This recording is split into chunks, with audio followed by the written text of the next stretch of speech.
Hi hello నమస్తే friends, welcome back to SS Kitchen. నేను మీ సౌజన్యం. ఈరోజు నేను మీకు చాలా సింపుల్గా ఈజీగా స్పైసీగా ఉండే గోంగూర చికెన్ పలావ్ ఎలా చేసుకోవాలో చేసి చూపించబోతున్నానండి. చికెన్ పుల్లగా సాఫ్ట్గా చాలా స్పైసీగా చాలా బాగుంటుందండి. చేయటం కూడా చాలా ఈజీ సింపుల్. నేను చేసినట్టు ఒకసారి మీరు కూడా ట్రై చేసి చూడండి. టేస్ట్ అయితే అద్భుతంగా ఉంటుంది. ఇప్పుడు లేట్ చేయకుండా ప్రాసెస్లోకి వెళ్ళిపోదాం. స్టవ్ ఆన్ చేసి మందపాటి గిన్నె పెట్టుకోవాలి. ఎప్పుడైనా బిర్యానీలో కానీ రైస్లో కానీ అడుగు మందంగా ఉన్న గిన్నె పెట్టుకోండి. అప్పుడే మనకి బిర్యానీ కానీ రైస్ కానీ మాడిపోకుండా ఉంటుంది. ఇప్పుడు 4 టేబుల్ స్పూన్ల ఆయిల్ వేసుకుని హీట్ చేసుకోండి. ఆయిల్ ఎక్కువగా ఉండేలా చూసుకోండి. ఈ ప్లేస్లోకి మీరు నెయ్యినైనా తీసుకోవచ్చు. టేస్ట్ ఇంకా బాగుంటుంది. ఆయిల్ హీట్ అయ్యాక హోల్ బిర్యానీ మసాలా స్పైసెస్ వేసుకుని ఒక 2 మినిట్స్ ఫ్రై చేసుకోండి. అంటే జాజికాయ, జాపత్రి, అనాస పువ్వు, యాలుక్కాయలు, లవంగాలు, చెక్క, మిరియాలు, బిర్యానీ ఆకు, 1 టేబుల్ స్పూన్ షాజీరా వేసుకుని ఒక 2 మినిట్స్ ఫ్రై చేసుకోండి. ఇలా ఒక 2 మినిట్స్ ఫ్రై చేసుకున్నాక సన్నగా కట్ చేసిన 2 ఉల్లిపాయలు వేసి ఇంకో 2 మినిట్స్ ఫ్రై చేసుకోండి.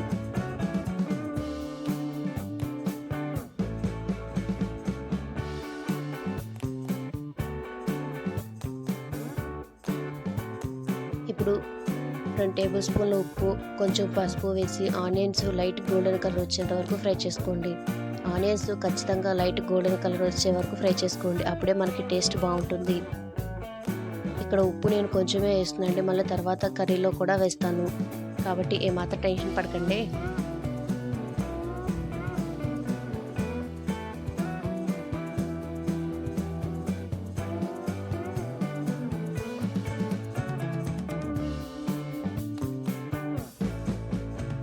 ఇలా ఒక 2 మినిట్స్ ఫ్రై చేసుకున్నాక ఫ్రెష్గా నూరుకున్న అల్లం వెల్లుల్లి పేస్ట్ 3 టేబుల్ స్పూన్లు వేసుకుని పచ్చివాసన పోయేంత వరకు ఫ్రై చేసుకోండి.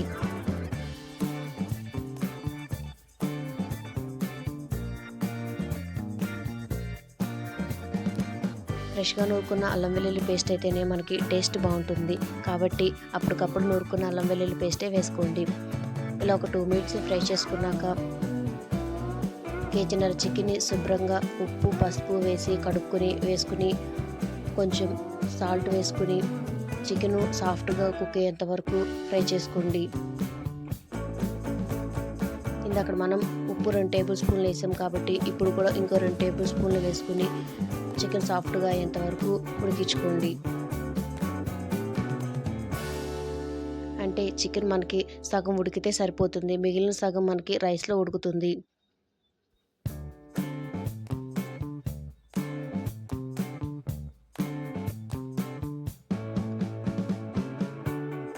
ఇలా ఉడికించుకున్నాక 2 కట్టలు శుభ్రంగా కడుక్కున్న గోంగూర వేసుకుని గోంగూర మగ్గేంత వరకు ఉడికించుకోండి. మీకు ఇంకా ఎక్కువ పుల్లగా కావాలంటే ఇంకో కట్ట గోంగూర అయినా వేసుకోవచ్చు.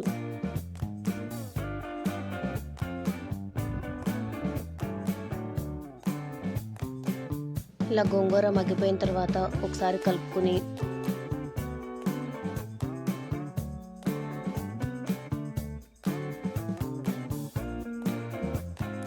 2 టేబుల్ స్పూన్ల ధనియాల పొడి, 1 టేబుల్ స్పూన్ జీలకర్ర, 2 టేబుల్ స్పూన్ల కారము, 2 టేబుల్ స్పూన్ల గరం మసాలా వేసి ఒక 2 మినిట్స్ ఫ్రై చేసుకోండి. అంటే మనకి ఆయిల్ పైకి తేలేంత వరకు ఫ్రై చేసుకోండి. కర్రీ కింద మాడిపోకుండా చూసుకోండి. అప్పుడే మనకి టేస్ట్ బాగుంటుంది.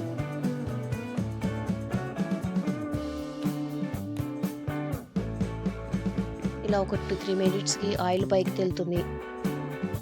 అప్పుడు ఒకసారి చికెన్ని కలిపేసుకుని ఇప్పుడు 3 గ్లాసుల బాస్మతి రైస్ని కడుక్కుని వేసుకోవాలి.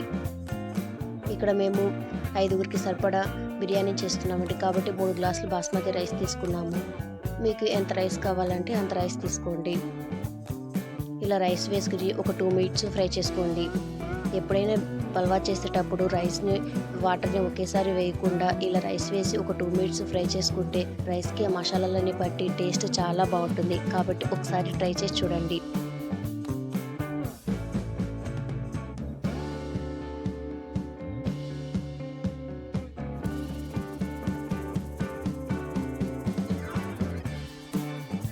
ఇలా రైస్ వేసుకుని ఒక 2 మినిట్స్ ఫ్రై చేసుకున్నాక మనం ఏ గ్లాస్తో అయితే రైస్ తీసుకుంటామో అదే గ్లాస్తో వాటర్ పోసుకోవాలి. అంటే ఒక గ్లాస్ రైస్ తీసుకుంటే 1½ గ్లాస్ వాటర్ పోసుకోవాలి.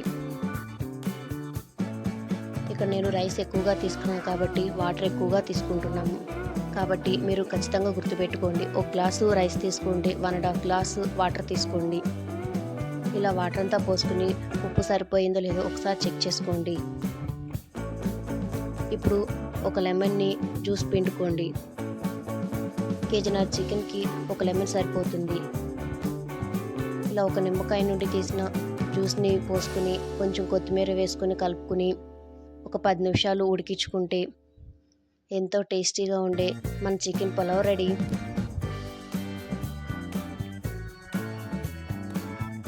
కావాలంటే మీరు పుదీనా అయినా వేసుకోవచ్చు.